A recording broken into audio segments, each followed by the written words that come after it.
This edition of Sightings. At the historic Black Swan Inn, memories of the past stubbornly refuse to die. Every step I took, there was another step behind me. Now a sightings investigation turns up evidence of an unsolved murder and buried treasure.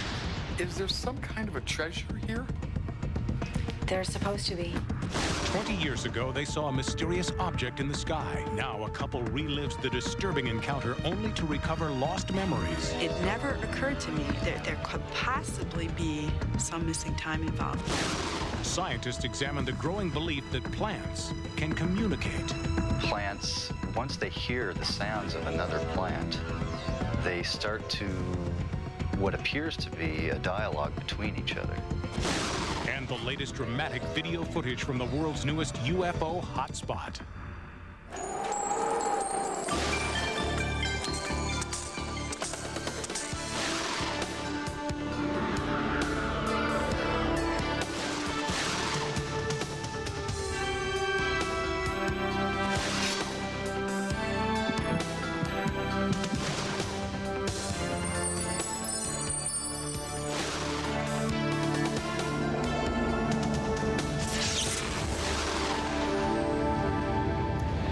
Welcome to Sightings. I'm Tim White.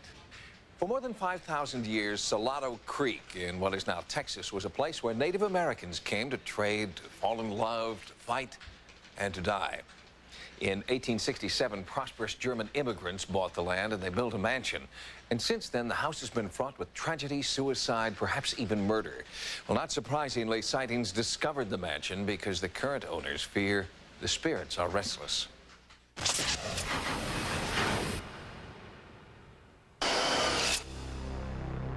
It was built for an immigrant family who came to San Antonio with nothing and built a fortune. Then it was home for the highest of Texas high society. Now it's the Black Swan Inn, an elegant and historic retreat. But this house and the very land it stands on have a darker side that began long ago when the creek ran with the blood of Mexicans and Americans fighting to claim it as their own. Behind this charming facade, there is a legacy of suffering, suicide, even murder. The solemn secrets that Joanne Rivera and her family did not know until the past began to invade the present. I wasn't aware that there were spirits when I first came to the property, but shortly thereafter, I was very much aware of everything that was going on here. From voices to doors opening and closing and footsteps. It was supposed to be the Rivera's dream house, but they had only been here a week when the haunting activity intensified. The dolls would all be rearranged, and it was as if there were children that had been in there playing. The lights would turn off and on. It sometimes sounds like the piano, like this piano, is playing all by itself. The spirits or the energies that are here were kind of testy. They wanted to see what I was going to do. Joanne tried to put the spirits, the ghostly music, and the haunting activity behind her. But then, her daughter Meredith had a frightening experience of her own in the south wing of the house.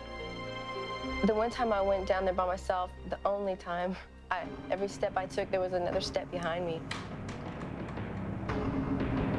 I came running back to my mom because I was real uncomfortable. The south wing harbors a lot of animosity and a lot of anger. I feel a lot of anger and a lot of negative violence. There was a time when I first came here that I was working in one of the closets in the south wing, and I got the feeling that I was being watched from the attic. I felt very threatened that I needed to get out now. And I ran up the hallway and was like, oh, God, I can't believe that just happened to me. According to Joanne, it was not long after she and her daughter had felt the menacing but invisible presence that the threatening energy appeared to Joanne in human form. It came unexpectedly in the middle of the night. All of a sudden, the bedroom lights came on, and there was a man standing at the foot of my bed with his hands on his hips. At first, I thought, well, it was a dream. You know, you were just imagining things. But then this went on every night for a good week. At about the same time, this man would come to the room. And then finally, I decided to rearrange the furniture. And after I moved the furniture, then he no longer came into the room. Rearranging the furniture may have kept him out of Joanne's room, but it didn't mean that he was gone. During a storm, he came again, this time to Meredith's room. I was laying in bed, and it was lightning, so there was lots of shadows, but a couple of times I looked, and I saw an old, wrinkly-faced man. And not only, I mean, he was looking in the window at me. And the first time I saw it, I was scared, but I wasn't sure if it was really there or not. But I looked again, and 3 times, and he was there each time, just looking. I was so frightened because his face was there clearly. And there was no balcony, there's no steps, there's no tree, there's no way he could hold himself there to look. So finally, she moved out of the room. And actually, until today, no one has ever slept in that room again. I never believed in ghosts, and then when I moved in here and had, I guess, the opportunity to experience, and I did, I changed my mind about it because I saw it for myself and I believed it. Meredith and Joanne are not the only ones who have felt the eerie presences within. Joanne's husband did not wish to appear on camera, but just at the end of the driveway, Justin Stutz and his mother Elizabeth run a vintage clothing business out of the Black Swan's original carriage house, and they believe that there are many ghosts here too. Sometimes you'll walk into a building and you automatically just shudder. You feel that there's someone else there. You look around, you're convinced there's someone else in the room with you, and there's no one there. Unlike the main house, the ghosts here are not menacing or threatening. There's what I call our little girl, who throws little temper tantrums and throws things around, knocks all my photos over, and it's a childish temper tantrum. The little girl may be their most recent sighting, but for more than 30 years, Elizabeth and Justin have watched another apparition roam the grounds. There is a lady who haunts the front porch of the main house and also the front yard. I've seen her off and on for many years. She's a tall, rather tall, I would say, beautiful, has long dark hair, wears a long white dress like a lady would from, say, the 1920s. The gazebo is at the foot of the hill. And we have a young woman who likes that area. It's very comforting. It's very romantic, so maybe she's just drawn to that area. The spirit had no name, but Joanne was haunted by the feeling that the ghost was a real person trapped in time. Then Joanne was contacted by Dosia Williams, a local historian who was writing a book about San Antonio's historic mansions. Dosia told Joanne all she knew about the home's history and its previous owners, including Park Street, a renowned attorney who was the real-life model for Perry Mason. Street lived here in the 40s and 50s with his beautiful wife, Jolene. Jolene Wood Street died very, very young of cancer. She was in her 30s. She did have one youngster at the time of her death. But she was a very beautiful woman, had always been very, very lovely.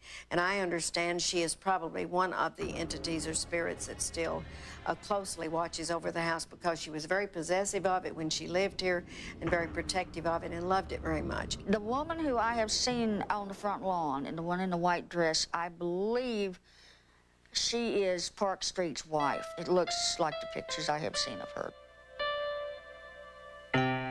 They were rich, famous, deeply in love. And when Jolene died, Park followed soon after in what was reported as a suicide. I take for granted the story that was in the Express News and on the police blotters, that from a 4-poster bed with a teaster, he is supposed to have hung himself. Of course, it's also said that perhaps he didn't hang himself, that he was murdered, but I have no concept of how that might have happened. But murder was the first thing psychic Kathleen Bittner-Roth sensed when Joanne invited her to survey the house. The moment I stepped through the door, there was a psychic vision of a man hanging. She grabbed her throat and turned around and said someone was hung here. My sense in seeing this man was this was not a suicide, that someone murdered this man, that he was removed from here to make it look like a suicide. On instinct, Kathleen went directly to the south wing and stopped at this closet door, the same place where Joanne had felt threatening energy many times before. I don't want to go in this closet either. I mean, look, you guys. I have a sense that there were 2 men that were involved with whatever was in that closet. There was something in that closet that they were after. I believe a huge safe And Kathleen sensed a connection to Park Street and his murder. That closet where that room is, I believe, was his office or study area. It was either where he kept something valuable or it's where someone watched him, meaning to do him harm. And that energy, that spirit is still there in that closet. But who or what is that energy? And what was in that closet that someone was willing to kill for? Joanne asked Sightings for help, and we enlisted the psychic mind of Peter James. I'm hoping that he can give us more information as to who's here and why they're here. But I also believe that part of the reason that I'm here and that the energies and the spirits that are putting up with me is that I'm here to resolve some of their issues. And maybe that's Park's death. When Sightings returns, psychic Peter James investigates the Black Swan. There was a blow to the head or something to the head is what I'm feeling.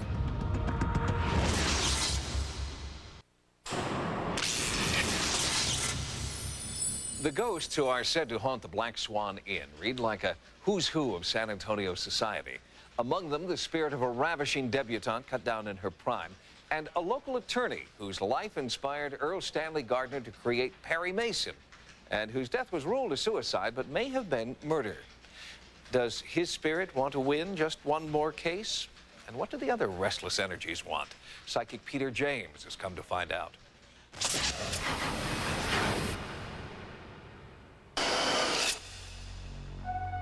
A beautiful spirit runs through the grounds.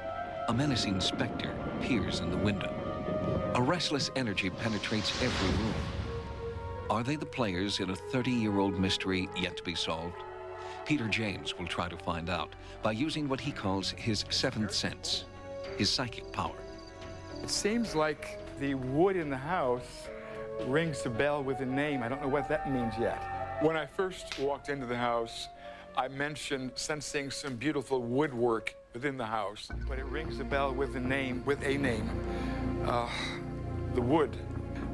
I feel like there's someone whose name began with a J or a G. I think it's a J. I get a sense of something political. This is, of course, preliminary. The Wood daughter, Jolene, she was given the name of her mother's maiden name. She was an only child, met and married a very prominent local young attorney here in San Antonio, Hall Park Street, and a political figure. He ran for numerous political offices. Peter was sensing this chapter in the home's notorious history. He was told nothing about this place, and yet he was describing Park Street to a T. Now, bear in mind, when I mentioned political, that I think would tie in with something legal, like someone that also practiced some kind of law as well. He was a very dynamic man, a very powerful, sometimes a very controversial figure. This person died very, very tragically. I think it was, his life was taken at the hand of another, I think. When he made these revelations, Peter did not know that another psychic, called in by the family, had already surveyed the house and had reached the exact same conclusion. My sense was this was not a suicide, that someone murdered this man, that he was removed from here to make it look like a suicide. In the many years that I've investigated hauntings, there's no doubt in my mind that the nature of the circumstances as to how Parks died was in fact murder, and I would wager all of my psychic ability on that fact. There was a blow to the head or something to the head. There was an injury to the head is what I'm feeling. And it was in the south wing that Peter felt the answer would be found. In a cold, dark room, Peter claimed to see the face of a man staring at him. It looked like I saw the face of a man looking in a window, an older man. That window back there, as a matter of fact, right there, right, that window there. The south wing, in my opinion, is scale of 1 to 10 is probably a 12 as far as activity, and particularly in that little bar area or the area that I wasn't able to get into. Peter not only visualized the strange energies, he also began to hear a haunting melody. feels like I hear someone playing the piano. I don't know if that ever happens here in the absence of physical beings, if the piano starts playing. Joanne and the owner before her both believe that they have heard the piano play by itself. See, I get a feeling like someone is watching me through a window.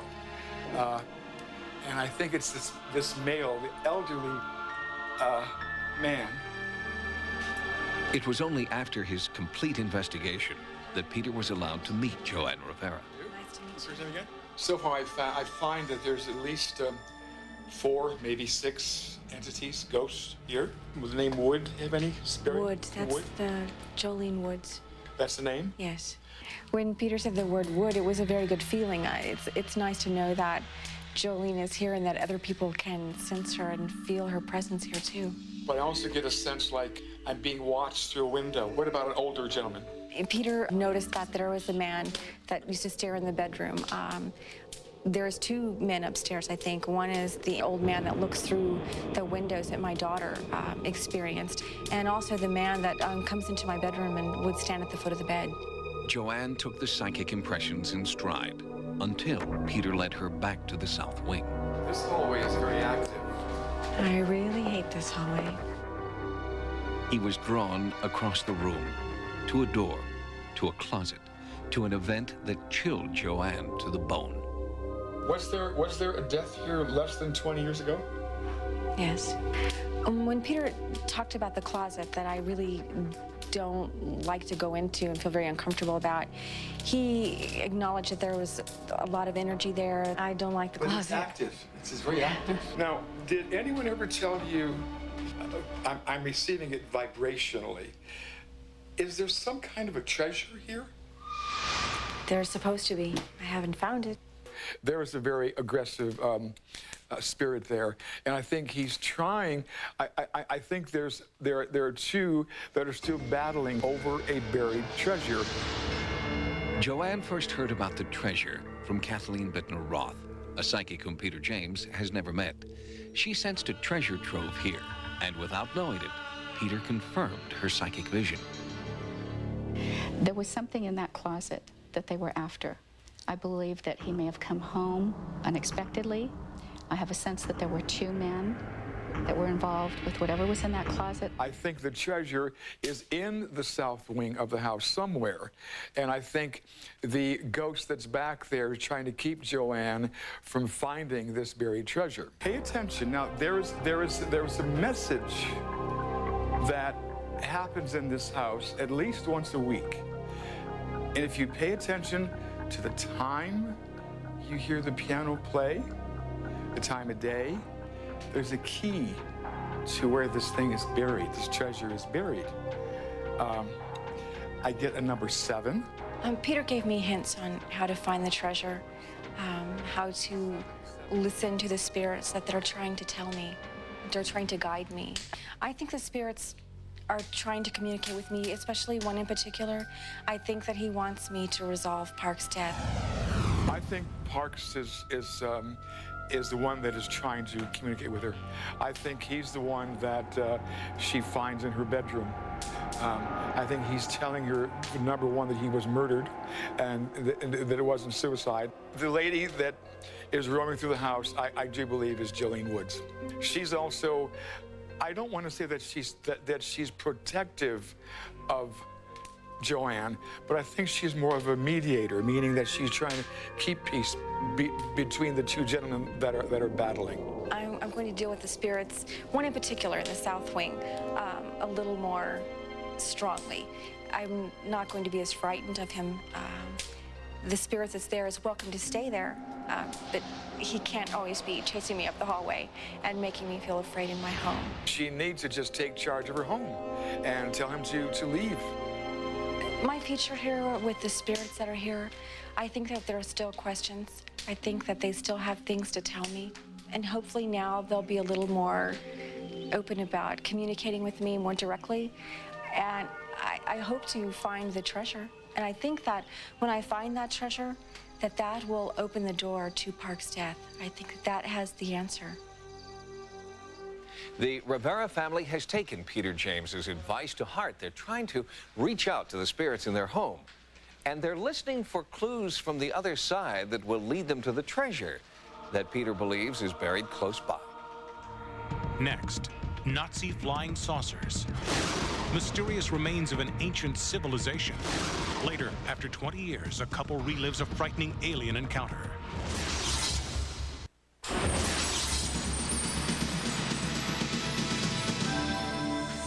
Here are some of the stories making news at Sightings. After we aired a report about the existence of real-life flying saucers, Sightings received a fascinating letter from D. Robin Stowell of Milton Keynes, England. Mr. Stowell was alerting us to a startling footnote in an out-of-print book.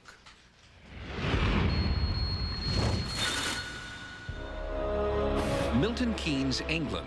It's not the kind of place where we expect to get new information on real-life flying saucers. But after our recent report on disc-shaped aircraft in Canada, top-secret American saucer projects, and Germany's development of craft like this during World War II, a Sightings researcher received this letter from viewer D. Robin Stowell. A typesetter by trade, Stowell alerted us to this book, Brighter Than 1,000 Suns, an authoritative history of the race to build the first atomic bomb.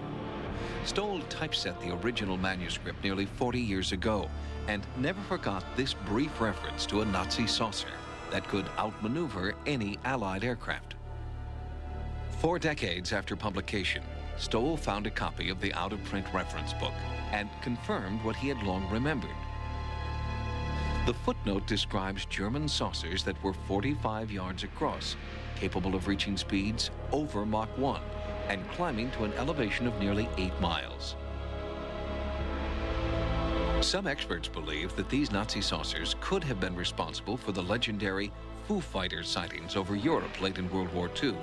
But if they were, it still does not explain Foo Fighters spotted over the Pacific during the same period. Near Lake Taupo, New Zealand, ancient stone blocks known as the Kaimanawa Wall have long been dismissed as insignificant by mainstream archaeology. But a second look now could rewrite history. The blocks of stone that are in the Kaimanawa Wall are huge, 20 feet by 6 feet in some cases. They must weigh many tons. In order to have stacked and placed these blocks would have required a pretty high technology. Nicknamed the Dinosaur's Barbecue, the wall doesn't go back that far, but non-native animal bones found nearby do date back to 100 BC. Childress believes that humans may have brought these animals here, and the timeline established by traditional anthropology is wrong. Right now, the official history is that no person came to New Zealand before 700 years ago. We know that the wall needs to be at least 2,000 years old because it is covered by the volcanic ash of a known eruption, the eruption of Lake Taupo, approximately 2,000 years ago. Ancient ash and dense forest hide the wall's most astonishing feature. The blocks form a pyramid shape, a design found nowhere else in this part of the world. Discoveries all over the world are showing that man has been around and traveling and building giant ruins much earlier than originally presumed. Childress is supported by some Maoris, the indigenous people of New Zealand, who believe that their ancestors came here 2,000 years ago. But Maori support is a double-edged sword. If the legends are true, this is a sacred site and must not be excavated.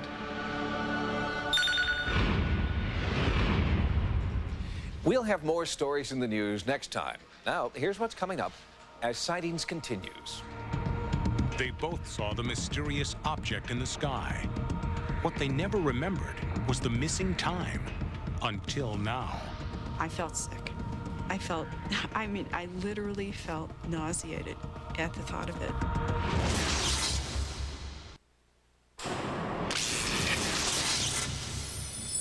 Karen Klinger has never forgotten a bizarre experience that happened during a moonlit walk more than 20 years ago. First, time suddenly slipped away in the blink of an eye. Then, there were 3 bright orange lights in the sky. Was it a trick? A hallucination? Well, the questions went unanswered until Karen saw a recent sightings report on alien abduction, and something about the story struck a resonant chord.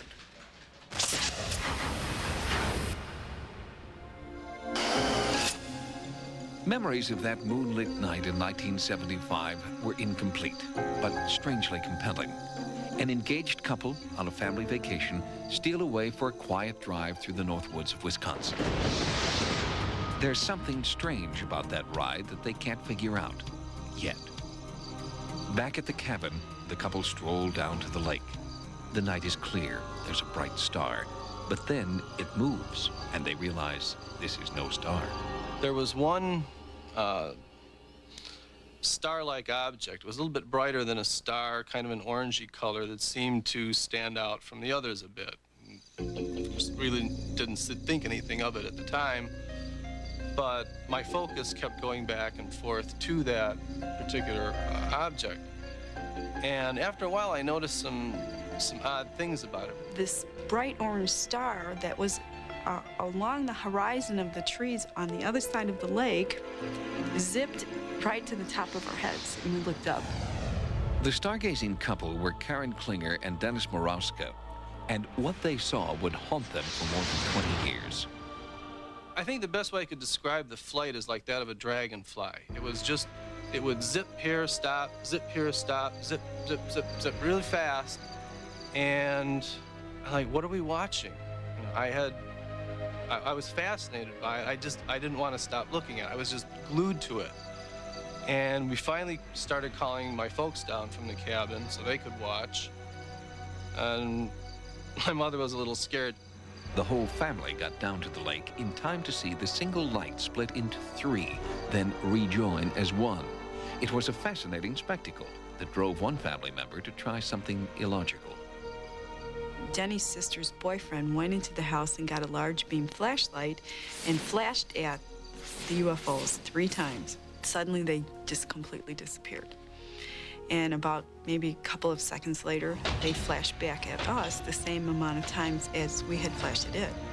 After a few minutes of this strange communication, everyone reached the same impossible conclusion. By this time, we knew we were watching something that we had no explanation for. It was really strange and definitely appeared to be intelligently controlled. The bizarre communication went on for half an hour. Then, in less than the blink of an eye, the UFO was gone. The encounter had a profound effect, but Karen and Dennis wouldn't know just how profound for another 2 decades. By then, they had married, had a son, and an acrimonious divorce. In fact, in 1994, they were barely speaking when Dennis and Karen met to exchange custody of their son. Well, this particular evening, he got out of the car, probably for the first time that he'd talked to me face-to-face in a year. And he knocks on the window of the car. And the first thing that comes out of his mouth was, "Have you ever considered hypnosis?" And I said to him, I said, "You saw that program." The program was Sightings, and our report on the abduction experience of 4 men camping in the Allagash wilderness of northern Maine. They too had seen a UFO in the sky. Like Karen and Dennis, they had used a flashlight to signal the spacecraft. And most importantly of all, the Allagash 4 had missing time. A roaring fire they had left just minutes before was now nearly out. Karen and Dennis, divorced and barely speaking, watched the report in different homes, but had the same revelation at the same moment. They too had had missing time. Both Karen and I remembered the night of this incident that as we were driving around the lake, which is exactly a 4-mile radius, doesn't take very long to cover it all, that at one point we looked up and the moon was directly in line with the rear view mirror of the car. And by the time we got back to the lake, which shouldn't have been very long, the moon was setting. It never occurred to me until that moment that there could possibly be some missing time involved. I felt sick. I literally felt nauseated at the thought of it. But what happened during that missing time? Dennis asked Karen if she would consider hypnotherapy as a way to find the answer. I think the nature of a repressed memory is that there is no conscious access to this memory. It's not something that somebody remembers once or occasionally and then sticks back in a locked vault someplace in their mind. Dr. David Clayton agreed to hypnotize Karen.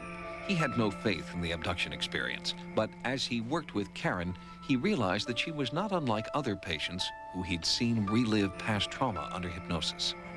Karen was recalling a very intense white light that approached the vehicle that she and her former husband were in at the time. And when this white light approached the side of the vehicle, it was so intense, I think Karen, at that point, felt that she had fainted. Under Dr. Clayton's watchful eye, Karen revealed traumatic contact with extraterrestrial beings, something Dennis couldn't or wouldn't recall. But their descriptions of the craft were nearly identical. We compared notes later. They corroborated very closely with some of the points that Karen had brought up under hers. We both got these images of a grid-like pattern, almost a primitive type structure, almost like a dirigible or something. Independently, Karen and Dennis insisted that the purpose of the abduction was not to hurt them, but to help all humankind. They each felt compelled to deliver the same message.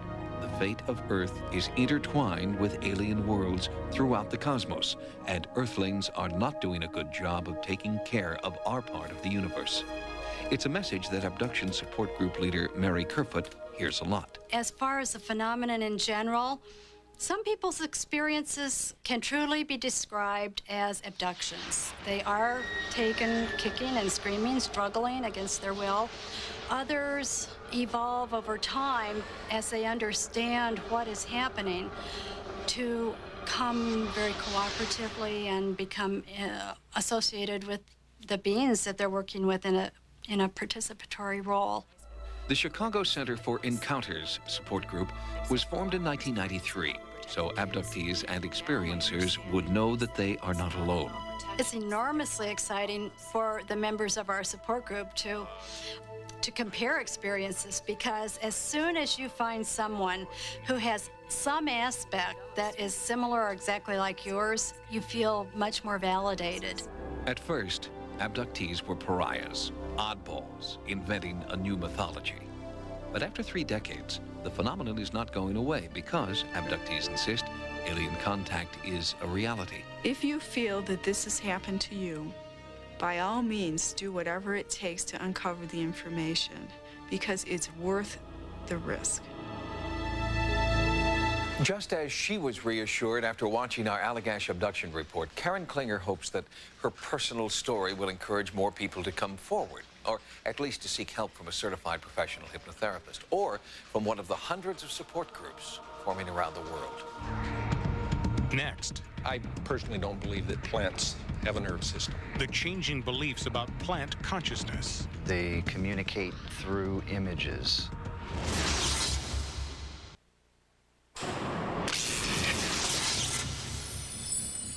In the short story, The Sound Machine, author Roald Dahl weaves a tale about a man who invents a listening device so sensitive he hears a rose cry out as it's cut for a bouquet, and he hears a tree scream in agony at the first blow from an axe. It's an imaginative story written in the late 40s. And in the late 90s, as it turns out, The Sound Machine isn't just science fiction anymore.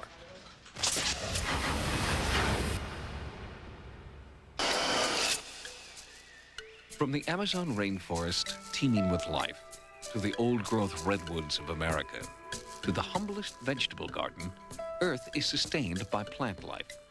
They give us food, shelter, and the very air we breathe.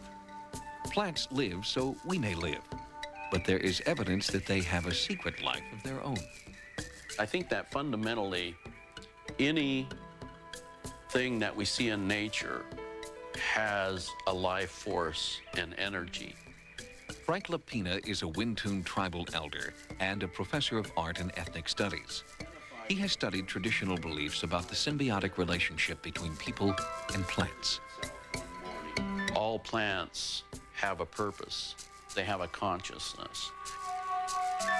It is called animism, the foundation of many ancient belief systems. Plants carry an eternal life force, a soul that transcends their lifespan. Some modern researchers have attempted to prove this scientifically, but mainstream botanists scoff at even the suggestion that plants have a consciousness. I personally don't believe that plants have a nervous system. I don't believe that they have feelings. Dr. Jim Lovelace, a botanist at Humboldt State University in California, wasn't always so sure. 23 years ago, he was inspired by the work of Cleve Baxter and a groundbreaking book called The Secret Life of Plants. He tried to find a soul in the greenhouse and couldn't. We set up the polygraph and we had experiments on this for 2 years. We, in all of that time, did not get a single response that we could attribute to the communication of plants. Michael Thoreau, director of the Borderland Sciences Research Foundation, says he is having better luck. For the past 2 years, Thoreau and his colleagues have designed new machines that do seem to measure some kind of plant communication. Based on our research, plants, once they hear the sounds of another plant, they start to what appears to be a dialogue between each other. Thoreau believes that he has devised a way for humans to listen in on what the plants are saying. Using a novel system he calls the poor man's polygraph, Thoreau is translating the inaudible pulses of plant language into something humans can hear, but not yet understand. We have the plant hooked up to some tiny electrodes, which goes into a biosensing unit, and through this audio board, we can adjust the tone so that we can actually hear what's going on with the plant. According to Thoreau, what sounds like noise to us now is a plant language scientists must learn to translate. Orthodox science might have a problem with the fact that plants respond. I believe that the results that he is getting can be attributed to damage to the cells themselves, the flow of ions out of the cells, and with the proper sensors, perhaps he is detecting that. I don't believe it's the plant talking. But Thoreau's early findings support what Professor and Tribal Elder Lapina says Native Americans have known all along. What scientists have done by making experiments is reinforce the idea that we are dealing with a life force. We already know they're alive. Now let's see how that relates to the kind of responses that they're getting, and then have a cross-species communication process beginning to be developed. It's a linguistic problem. Michael Thoreau is already trying to bridge this linguistic gap. The Research Center has developed a way to convert plant noise into a visual image. The picture of plant thought is called a biogram. Plants communicate via what we would call eidetic imagery. They communicate strictly through images, pure images. I believe the more sensitive the plant is, the more interesting the pictures become. If it is such an obvious phenomenon, why isn't it generalized throughout the scientific community? I mean, all a plant is a whole bundle of adaptations to environmental conditions that exist now or did exist in the past. That's why the plant's here. You have a philosophical gap in what the world is about and what its purpose and meaning can be. Because we would say not only plants, but the earth, stones are also alive. The water is alive. The debate will only be over, Thoreau says, when someone can finally prove that plants are more than chlorophyll factories. Once that is accomplished, we will hear an earth-shattering message. Life is valuable in whatever form or shape that it is. Plants are only the first step for Michael Thoreau. His ultimate goal is to use his sensors on people to listen for subtle signs of illness. Thoreau hopes that one day doctors will be able to give very early diagnoses and save many more lives. In 1995, they came in force. Now, have UFOs returned to South Korea? If Earth is being visited, they're speeding up the process.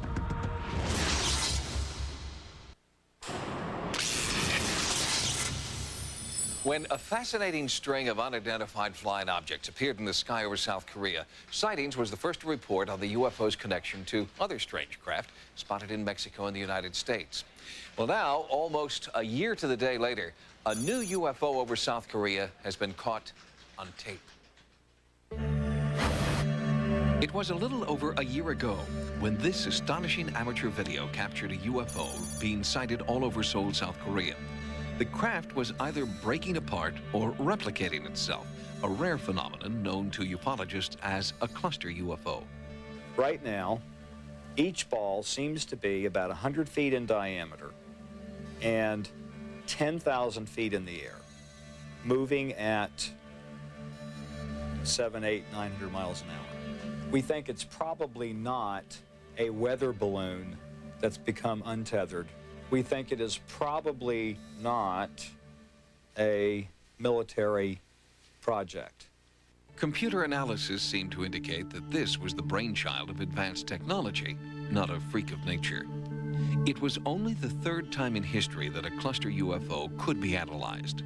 Sightings found rare tape of a cluster over Utah in 1952 and over Mexico City in 1992. Ufologists Lee and Brett Elders began studying the clusters after they witnessed the Mexico City UFO. We've seen this before. This is not new to us. In October of 1992, we saw our first cluster. Almost a year to the day after sightings' initial report, we received a new video and a warning that Korea was on edge. Many citizens are reporting in with sightings of a new, unidentified craft, and the general consensus is that this is the beginning of a new flap. The latest videotape shows a UFO very different from the cluster of last year. It streaks above Seoul, flying perilously close to the city skyline. While the original Korean cluster UFO is generally recognized by ufologists as a true unknown, the new UFO has met with much skepticism, even within the UFO community. Sightings obtained the new video for an exclusive U.S. analysis. Jeff Sainyo is chief video analyst for MUFON, the world's largest UFO research group. He looks at thousands of supposed UFO photographs and videotapes every year. Typically, a majority of both photos and videos I get are of ordinary objects from sincere people. So in analyzing it, the first thing to do is eliminate ordinary objects as possibilities. Sainyo spent more than 3 days examining the new Korean UFO. What we see in this footage from Korea is a very distant shot. You do have a reference object in there. It's a cable hanging off of a construction crane, fairly out of focus. And also you can see the UFO here, so you can assume that it's also out of focus. Fairly hard to make out there. And as we roll this, you can make out a contrail shape there. And if you watch here, you can see a fairly well-defined head on it. You can see right here it's moved a little bit further out, typical of an airplane. Straight, ordinary motion. And about right here, you can see a little glint of light. It's probably a reflection of the sun off of a window. So you see really no anomalous motion. This is a good example of how you can see a well-intentioned person here with a very high zoom camera, unable to see it by eye, is mistaking an ordinary object for something unusual. Despite MUFON's official dismissal of the videotape, thousands of Koreans remain unconvinced. They see the UFO as an omen, a new generation of UFOs that will follow in the footsteps of last year's spectacular cluster. There will be more, Korean ufologists are saying, and contact is inevitable. If Earth is being visited by people from other places, from other worlds, from other dimensions, they're speeding up the process right now. Something major is happening.